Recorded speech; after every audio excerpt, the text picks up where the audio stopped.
Okay, my friends, Nora Finch here again with a solo,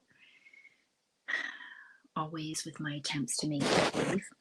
So I labeled this now third take as do you need support, because I come from the perspective that since I did not have it as a teenager and didn't feel like I did, and feel like I kind of was walking the journey alone, which we do feel like that at times. Um, do we really need a friend? Do we really need, do we really need all of this support and, you know, around us and finding your tribe and all of that stuff? While it can help, in the end, we are by ourselves sometimes in those parts of the days where we're sitting with ourselves with no distractions. Um, Sitting with our thoughts. So I don't know if, to say that everybody needs this. There are also people I've talked about before that have a strong sense of self and don't really have a problem. They are their own guidance system. They are very rare. But instead of me trying to push and talk about all of us needing support and these sorts of things, support from universe or spiritual world or whatever it is, I am just going to talk about helping you decide if you need it or not and where that is, and from where, because we go through these interpersonal struggles and sometimes sharing them, we don't, uh, we, I do feel like we need a way to express them. For me, it's through writing. Some people, it's arts or passions or hobbies or different things, not necessarily talking.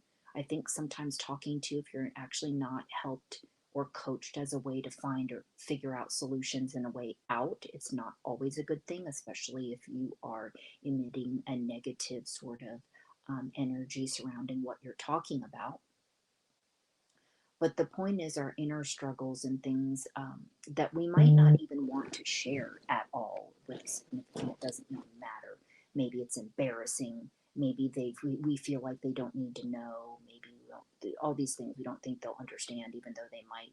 There's going to be things that we keep inside of ourselves just for ourselves. So there's that sense of personal privacy. And I'm not talking about necessarily sharing like coming from abuse or whatever it is. I'm just going to give an example of, this is the whole dealing with ourselves and why I believe that a strong sense of self is so important.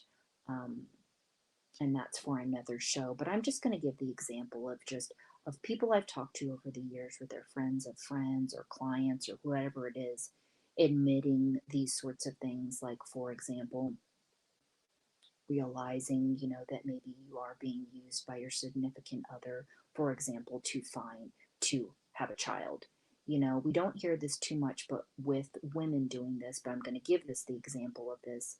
And, having a man feeling like that is the reason, right? Her main goal is to have a kid, get married, have this fat diamond rock and the picket fence and all of this sort of appearance to the world, okay? And they realize, maybe it was somebody that they loved, but it really wasn't for love. And so, whether the different reasons you don't share this, you have to find your way out of it. Whether that means some of them stay in these relationships, and or wait till children get older, till the children get older. Heard this so many different times. So perhaps there's something like that where it's not really necessarily something you're going to share with other people, but you have to deal with your decision within yourself, which again, still, I would not blame anything, because relationships are a risk anyway. And perhaps the relationship didn't even start like that. And so it's not something you would have predicted.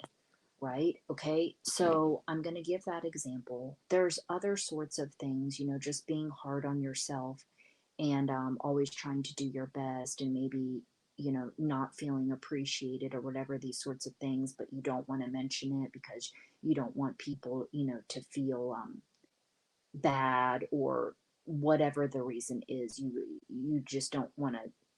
You just don't want to voice that, right? You have like these inner, most intimate thoughts with yourself.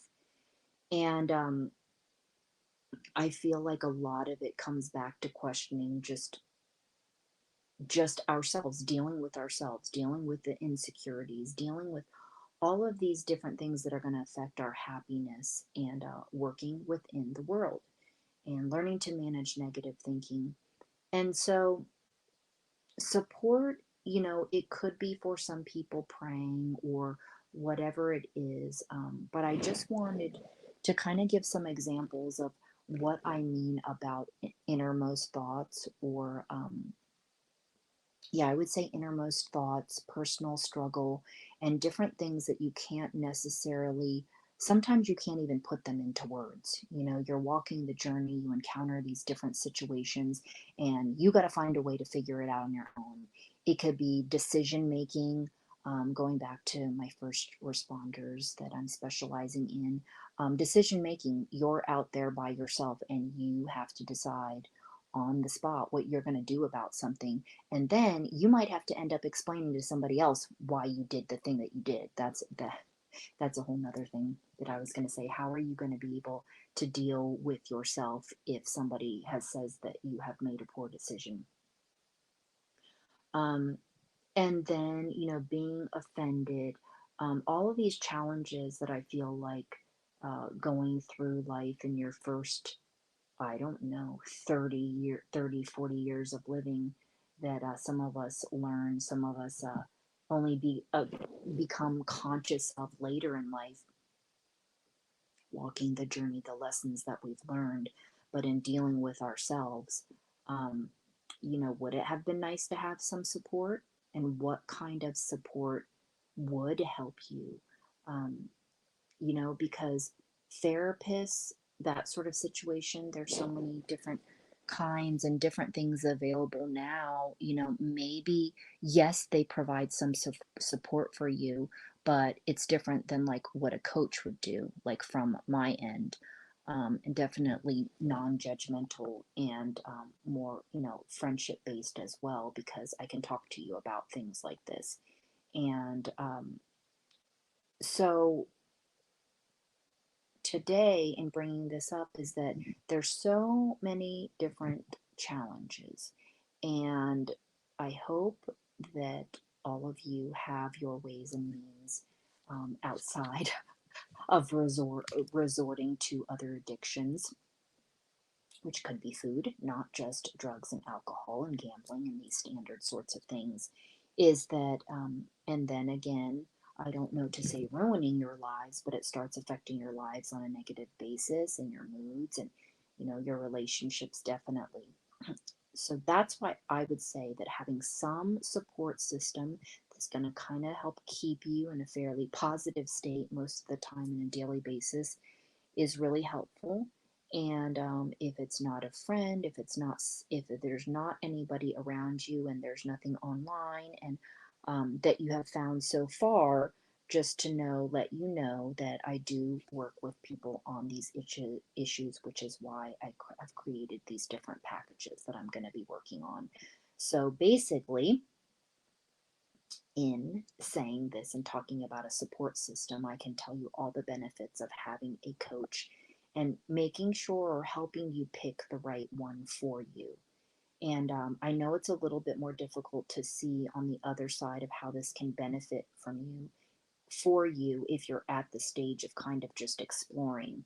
And I know coaches are becoming a lot more popular now, and they're getting a lot, more exposure out there, and everybody has their own unique ways. But definitely the intimate talks and conversations, I don't want anybody to feel fearful to share anything.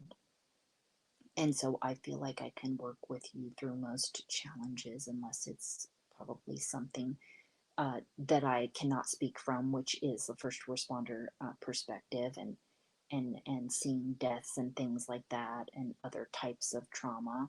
I would define most of my trauma was emotional, in dealings with my mom and my family. So abandonment, I can definitely speak on, and feeling rejected my whole life. So, as a coach, I am constantly still working on myself while I have overcome certain areas. There's things I constantly work on, and but there's definitely those specialty areas: self love, self worth. I almost feel like I would say, I feel I've said this a couple times, like in my past, I was an expert at negative thinking. And because I learned how to think positively, more positive, that I can, talk from both sides and show you both sides. And I definitely have my special areas, that I think worth is part of the journey. It may be new to some people, in that um, life means different things to different people. But me, when I look at it as the journey of the soul and finding our calling and finding our worth, are all components of that.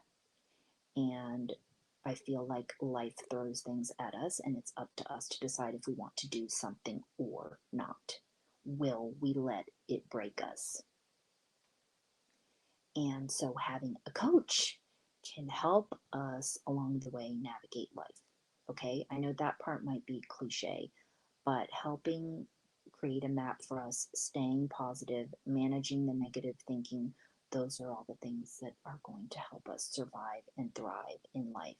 And being vulnerable and sharing things like I just shared with you, which actually takes a lot of balls and guts, especially for a man to admit this, because we don't hear enough stories about this, or being abused, men being abused by their significance. You can go listen to my one show, Walking Through Fire. There's part 1 and 2 with Rocky, that we talk about that narcissistic abuse.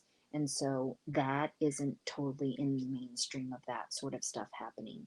So there's many other things, like I said, that being vulnerable and sharing these things about ourselves, look at it as a good, positive thing, because there are other people that can relate to you, and that are not going to judge, and that are going to embrace you. Okay, so I will talk to you in the next video more. And again, just to recap, is I just like you to look at your life and see if you need any areas of support, and don't be afraid. And if you need to support somebody, somebody of support like me, or there are many things online, of course, but going and talking to somebody who can customize something for your situation is great, because there's only so much you can Google and find on YouTube's. And, unless they know your exact life situation and how to incorporate and how to create that mindset, it's just different. So that's the value in finding somebody you can relate to and can help you create a plan for yourself to navigate through any challenges you might feel like you are stuck in, if you are stuck. Okay, and I'm going to end on that. So I'll talk to you in the next video. Thanks for listening.